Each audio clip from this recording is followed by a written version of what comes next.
I am thrilled to be here today to talk about innovative technology for education. And what I love about education is that we've all been experiencing it our entire lives. In fact, if you look around, I bet you'll recognize that this conference room looks just like every other conference room or learning environment you've probably ever been in. Neat rows of chairs, a speaker, a screen. It's really early, you're probably exhausted, just like first period of high school.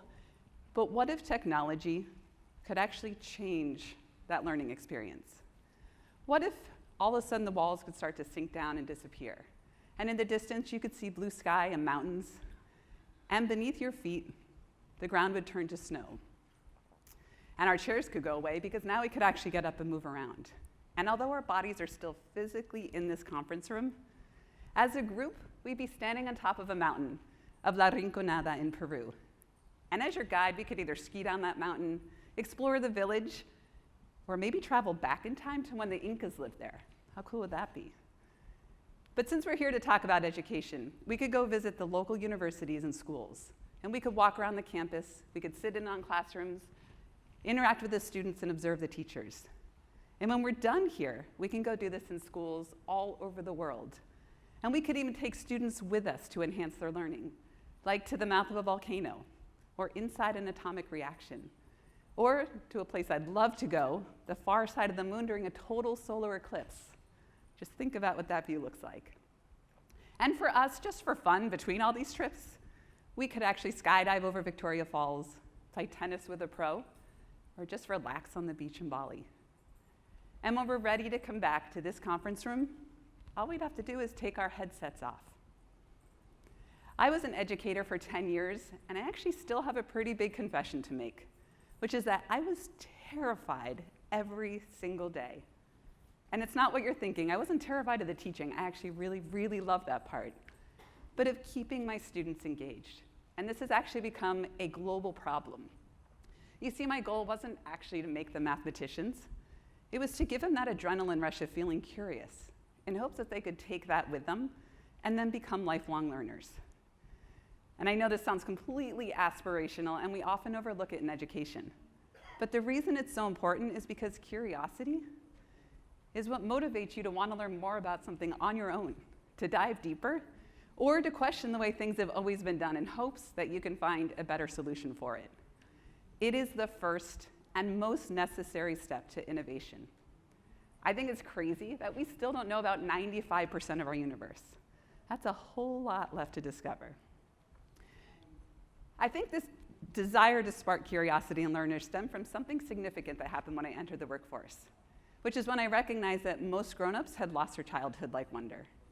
Now granted, I was an actuary for Deloitte. They were just plucking math majors out of college at the time, and so death by spreadsheets could have been the culprit. But I did start to recognize that the opposite of curiosity is actually boredom. And contrary to what I thought, boredom isn't really about keeping busy. Boredom is about doing the same thing over and over again. It's about not having access to new experiences. And this is something that happens frequently at schools and at work. But then I later recognized that this actually wasn't just a grown-up problem. Over the course of my teaching years, I taught almost all ages from kindergarten through adults. And I recognized two major trends. The first was that the best inventors, brainstormers, and creative thinkers were 7-year-olds. Because they questioned everything, saw the world in a new way, and then they challenged the functionality and purpose of everything in the room. A little bit maddening for the teacher, but also really great. Because imagine if grown-ups did this every single day at work. Our innovation would increase tenfold. But then the second trend that I recognized was that the death of curiosity starts to happen around middle school. And the reason this is terrifying is that we're all hardwired to want to learn. The future of humanity depends on it.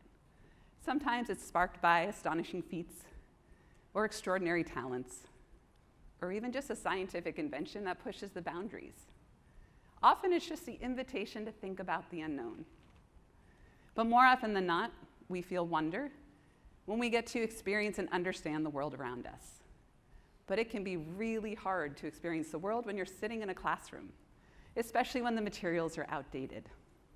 But here's the exciting part. Because every once in a while, technology comes along and it shakes things up. I believe that education is currently on the cusp of a technology revolution, one that's going to change the way we work, learn, and play by transforming teaching and learning into an experience-based approach. Virtual reality and other immersive technologies are just tools that are going to help us learn through exploration and through experiences. And unlike a 2D screen, where you can't really interact with it, you look off the border and you're connected to the room, the people in the room, and even distracted by your cell phone, virtual reality completely immerses you in an experience. The environment is dynamic, and you can interact with everything in it. And so imagine how powerful this can be for education. You can climb aboard Mission ISS and see what the world, the Earth, Moon, and Sun looks like from the same point of view as an astronaut.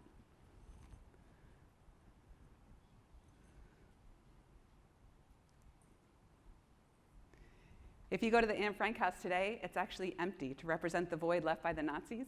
We recreated it in partnership with them so that when you walk through, you can actually see what it looked like when she lived there.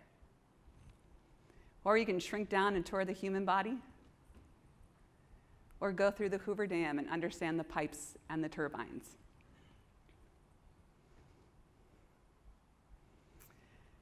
Inventors of new technology are always asking themselves, what problems can we solve? And I think for a while, the jury was still out about the effectiveness of VR. And I guess to some extent continues to be. But it just means that we have to keep asking ourselves, why are we investing in this?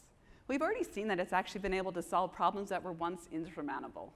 It is allowing us to do today what we couldn't possibly do yesterday. But we still have to figure out, why as a company are we investing in this technology, in something that almost seems too new to adopt, and especially in education? Well, to think about this, let's look at the past, like any good actuary would do. I'm sure for most of you guys, this was your very first 3D experience. It was for me. I actually still have one in my house. And yes, it's still thrilling when that shark with the mouth open comes around. It was a great piece of technology and one that kind of invoked a little bit of awe and wonder when we were kids. But I'm sure if you think back, you can still remember that first computer that you used. Or maybe the first time you abandoned a set of encyclopedias to do your research paper online. Or perhaps you texted your professor or a friend to ask a question about homework. Technology has done remarkable things in our lifetime, and we have benefited greatly. Virtual reality is just the next step in the natural evolution of computer-based instruction. What's interesting about this is our generation actually built the technology, but I still believe that it's going to take the next generation to make it great. And so part of our responsibility is to make sure that we are laying that foundation and we're paving the path forward so that they are the ones who can become successful with it. So we have to understand that pushing the boundaries of any new technology requires trial and error, persistence, and a whole lot of grit. But I still think it's really great that we're the ones who get to be the ones to do it. If someone had told me way back when that this would be my job, I never would have believed them. One, because the technology didn't even exist back then. Never even knew it could exist. And two, because I was a very happy actuary, or so I thought, until someone came along and said, hey, can you guys be part of a corporate outreach program? We're looking for people to go into schools and tell the students about how important it is to stay in school. Being the youngest on the team, they pointed to me and they said, you're going to the public schools in Manhattan. And I was actually pretty excited to talk to students. But what I wasn't excited about is just how sad I'd feel after I walked out, when I recognized that there was no teaching and learning going on. And so I thought back to what was it that got me so excited about learning? And I think it's when we brought technology into the classroom, when suddenly we could model the orbits of planets and the topography of mountains. We could even find all those patterns in nature and recognize that the spiral of a flower, the spiral of your fingerprint, and the spiral of a galaxy are all the same. And so math came alive to me, and I was completely hooked. And I was wondering, why aren't we bringing this down to younger grades, to high school and middle school?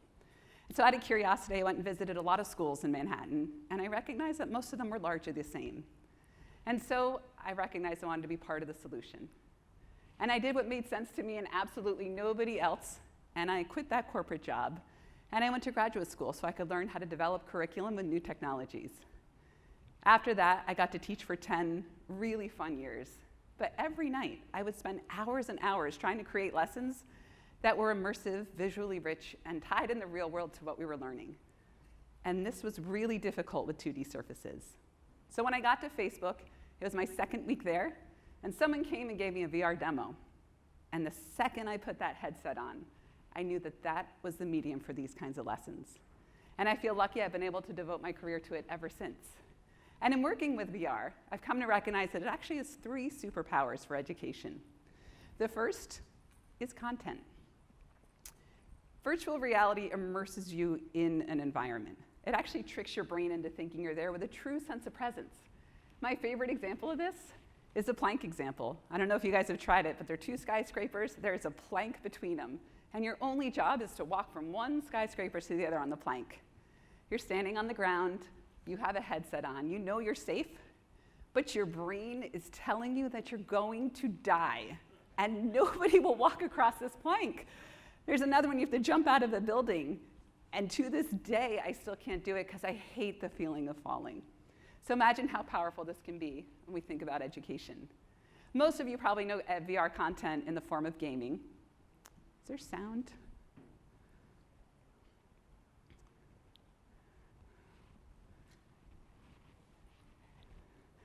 And gaming in VR is extremely fun. Gaming in any immersive environment is a blast.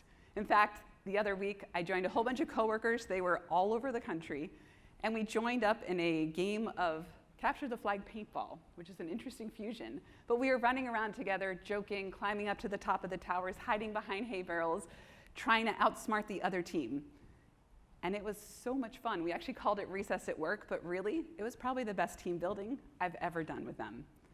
And so now there are companies who've taken on to this recognition. There's the sound. You guys probably recognize a lot of these games. They're a lot of fun.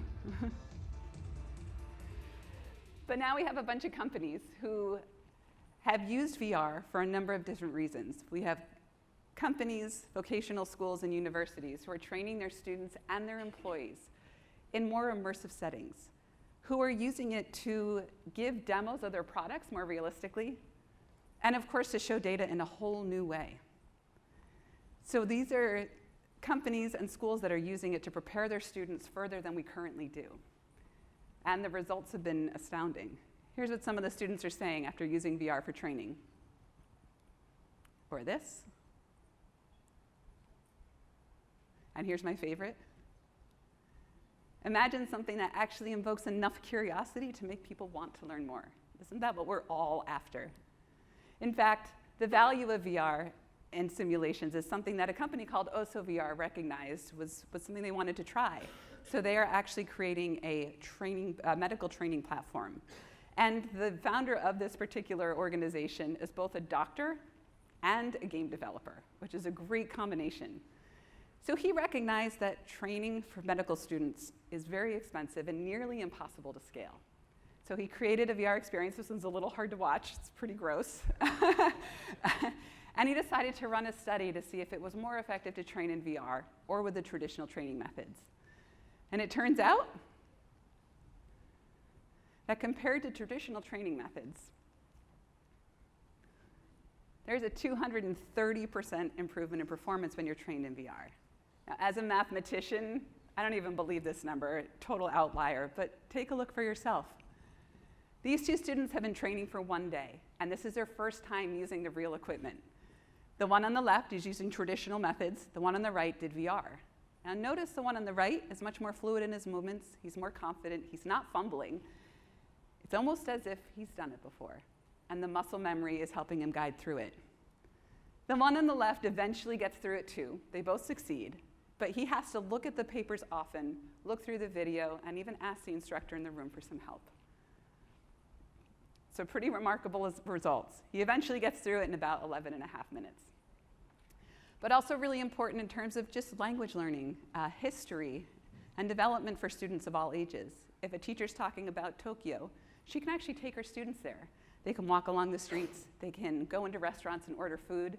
They can see the city with a true sense of scale. But I love that VR also allows you to time travel. So you can travel back in time, walk around the streets of ancient Rome, or travel and play with scale. You can shrink down to a microscopic level and explore the world. And probably the most powerful is the ability to walk in somebody else's shoes. to embody someone of a different age, race, or gender. These are all phenomenal ways to think about how we can use VR for education. But one of the most interesting things that's come out is the ability to help students with special needs. And so we're using VR to help students who maybe get overstimulated in schools. We can create environments where we remove some of the sound, certain colors, certain movements, so that they can learn best. Even students with visual impairments, maybe they're colorblind or have something else, and they need a special environment to be able to truly see and learn in that. We're also seeing tremendous potential for students who can't use their legs anymore. They can now walk around national parks, they can go bike riding and skiing with their friends, and there's a lot of work being done on helping students who are dyslexic or who are autistic.